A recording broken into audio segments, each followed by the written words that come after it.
নিজামপুর নামের ছোট্ট সুন্দর একটা গ্রাম ছিল। সেই গ্রামে শেফালি নামে এক মেয়ে তার মায়ের সাথে বাস করত। শেফালি যখন ছোট্ট ছিল তখন তার বাবা তার মাকে ডিভোর্স দিয়ে দেয়, কারণ শেফালির বাবা চেয়েছিলেন তাদের ঘরে প্রথম সন্তান যেন একটা ছেলে সন্তান হয়। কিন্তু ভাগ্যের কি নির্মম পরিহাস, তাদের ঘরে মেয়ে সন্তান হলো, আর মেয়ে সন্তান শেফালির বাবার একেবারেই পছন্দ ছিল না। তাই শেফালির বাবা তার মাকে এবং শেফালিকে অনেক মারধর করত।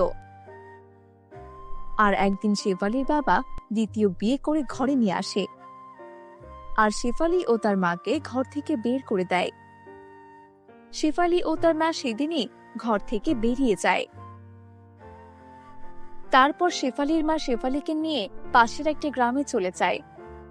তারপর থেকে শেফালি আর তার মা একটি ছোট্ট ঘরে থাকত। শেফালির মা লোকেদের বাড়িতে কাজ করে সংসার চালাতো, আর শেফালি ফ্যাশন ডিজাইনের কাজ শিখত।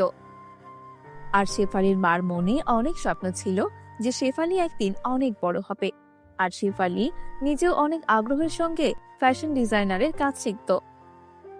শেফালি যা কিছু পেত, ফুল, পাতা বা কাপড়ের টুকরো, এই সব কিছু দিয়ে অনেক রকমের সুন্দর সুন্দর ডিজাইন করত। মারে, তুই যে এত ভালো ভালো ডিজাইন করিস, আমার দেখে তো চোখটাই জুড়িয়ে যায়। দেখবি একদিন তুই অনেক বড় হবি, আর অনেক বড় ফ্যাশন ডিজাইনার হবি, দেখিস। কিন্তু মা, আমরা তো অনেক গরিব, আর গরিবদের স্বপ্ন শুধু স্বপ্নই থেকে যাবে, কোনোদিন আমার স্বপ্ন আর পূরণ হবে না। আর আমরা তো 3 বেলা ভালো করে খেতেই পারি না মা, তাহলে কিভাবে আমাদের স্বপ্ন পূরণ করব, তুমি বলো তো? মারে, আমার দোয়া সব সময় তোর সঙ্গে আছে, দেখবি একদিন ঠিক তুই অনেক বড় হবি। আল্লাহ তাআলার উপর ভরসা কর, এখন ভালো করে পড়াশোনা কর। ভালো করে পড়াশোনা করলে জীবনে ভালো কিছুই হতে পারবি, দেখিস। তাই যেন হয় মা, আমি তো ভালো করে পড়াশোনা করছি, তুমি দেখবে এবার আমি অনেক ভালো রেজাল্ট করব। তারপর ভালো কোনো একটা ফ্যাশন ডিজাইনার কলেজে ভর্তি হব, তারপর সেখানেও ভালো করে পড়াশোনা করব, আর সেখানেও অনেক ভালো রেজাল্ট করব। তারপর দেখবে আমার করা ডিজাইন সবার অনেক পছন্দ হবে। আমি অনেক ভালো করে সুন্দর সুন্দর লেহেঙ্গা বানাবো, থ্রি পিস বানাবো, সবাই আমার নামে লেহেঙ্গা পরবে, দেখো। হ্যাঁ রে মা, দোয়া করি তোর স্বপ্নগুলো পূরণ হোক। আচ্ছা, এখন তাড়াতাড়ি স্কুলে যা, সামনে তোর পরীক্ষা। সামনের পরীক্ষায় কিন্তু তোকে অনেক ভালো রেজাল্ট করতে হবে। ভালো করে পড়াশোনা কর, এখন থেকে পরীক্ষার জন্য প্রস্তুতি গ্রহণ কর, ঠিক আছে? হ্যাঁ গো মা, তুমি দোয়া করো আমাকে, আমি যেন ভালো রেজাল্ট করতে পারি। কিন্তু মা, আমাদের এই গ্রামের স্কুলে তো ভালো কোনো শিক্ষক নেই, আর শিক্ষকের অভাবে আমাদের পড়াশোনা অনেক খারাপ হচ্ছে, জানো। আর এই স্কুলে আমার পড়াশোনা ভীষণ খারাপ হচ্ছে। আমি যদি শহরের কোনো স্কুলে পড়তাম তাহলে হয়তো ভালো রেজাল্ট করতে পারতাম, কিন্তু আমার অনেক চিন্তা হয়, আমি যদি গ্রামের স্কুলে থাকি তাহলে হয়তো ভালো রেজাল্ট করতে পারবো না। এবার আমি আমাদের স্কুলের হেড স্যারের সাথে কথা বলবো, স্যারকে বলবো যে আমাদের স্কুলে ভালো একজন শিক্ষক রাখতে। আচ্ছা আচ্ছা মা, ঠিক আছে, এখন তাহলে তুই স্কুলে চলে যা। আচ্ছা মা, ঠিক আছে, যাচ্ছি। তারপর শেফালি স্কুলের দিকে রওনা দেয়। তারপর শেফালি স্কুলে গিয়ে তার স্কুলের অফিস রুমে যায়। তারপর সে হেড টিচারকে বলে, স্যার, আমার একটা আবেদন আছে, দয়া করে আমার এই আবেদনটুকু মঞ্জুর করুন। তারপর স্যার বলল, আরে হ্যাঁ হ্যাঁ, কি বলবে বলো। স্যার, এই স্কুলে আমার পড়াশোনা করতে অনেক সমস্যা হয়।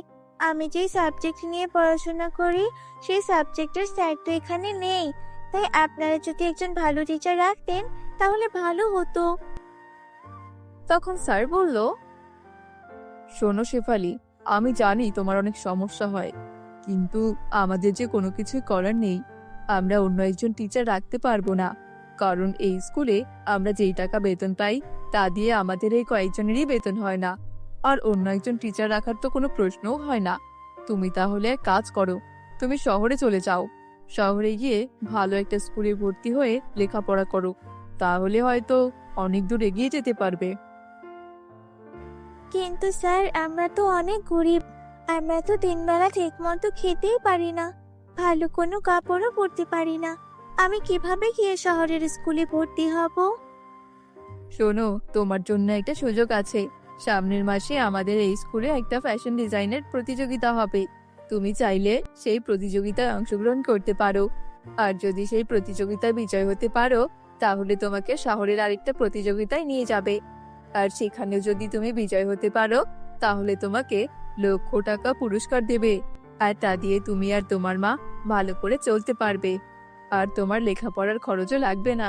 বুঝতে পেরেছো? সত্যি বলছেন স্যার? ও স্যার, তাহলে তো দারুণ হবে। আচ্ছা স্যার, আমি প্রতিযোগিতায় অংশগ্রহণ করতে ইচ্ছুক। তারপর স্যার শেফালির নাম প্রতিযোগিতার খাতায় লিখে রাখে। তারপর শেফালি বাড়িতে গিয়ে একটা লাল জামা বানাতে শুরু করে। এভাবে 1 মাস কেটে যায়। 1 মাস পর শেফালি তার লাল জামা পরে প্রতিযোগিতায় যায়। আর সবার মধ্যে তাকে সবাই পছন্দ করে। আর সে প্রতিযোগিতায় ফার্স্ট হয়ে যায়। এই প্রতিযোগিতার প্রথম রাউন্ডে বিজয়ী হয়েছে শেফালি। ফাইনাল রাউন্ড অনুষ্ঠিত হবে আমাদের জেলা শহরে। আমরা আশা রাখছি ফাইনাল রাউন্ডেও শেফালি অনেক ভালো একটা পারফরমেন্স দেখাবে।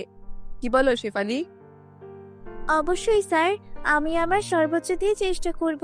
আপনারা সবাই আমাকে আশীর্বাদ করবেন। শোনো শেফালি, শোনো, এদিকে এসো।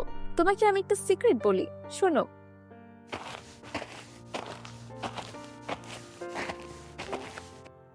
ফাইনাল রাউন্ডে যখন যাবে, সবসময় চেষ্টা করবে ভালো গর্জিয়াস ড্রেস পরতে, ঠিক আছে?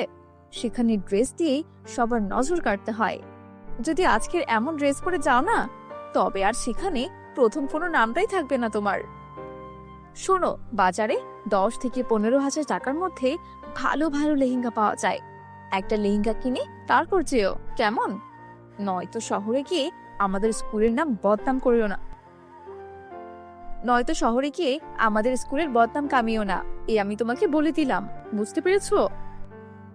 আচ্ছা ঠিক আছে ম্যাম, আমি যথাসাধ্য চেষ্টা করব। এখন তাহলে আমি বাড়ি যাই ম্যাম।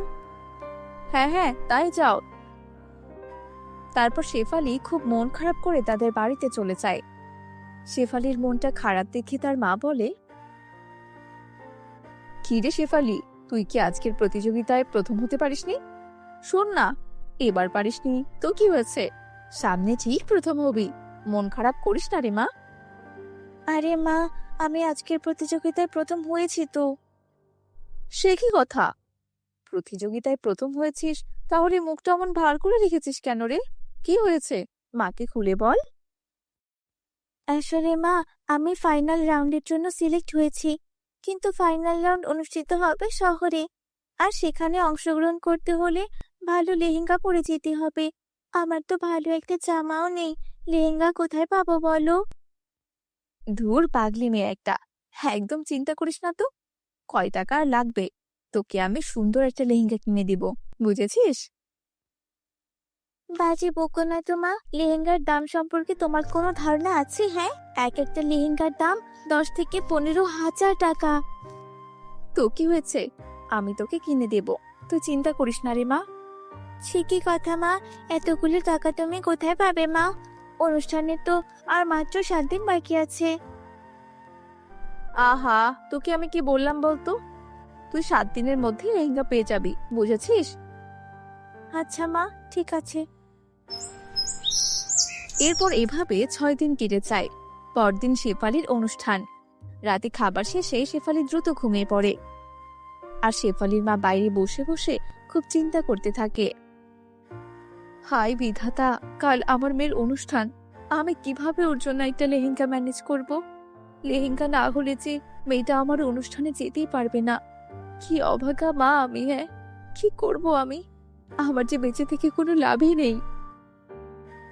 এসব বলে শেফালির মা অনেক কান্না করতে লাগলো। আর ঠিক সেই সময় একটা পরী সেখানে প্রকট হয়ে যায়। আর শেফালির মাকে বলে, তুমি কেঁদো না গো, আমি তোমার মেয়ের জন্য দামি লেহেঙ্গা দিচ্ছি, এই নাও। এই বলে পরি সেখানে একটা মরিচের লেহেঙ্গা প্রকট করে।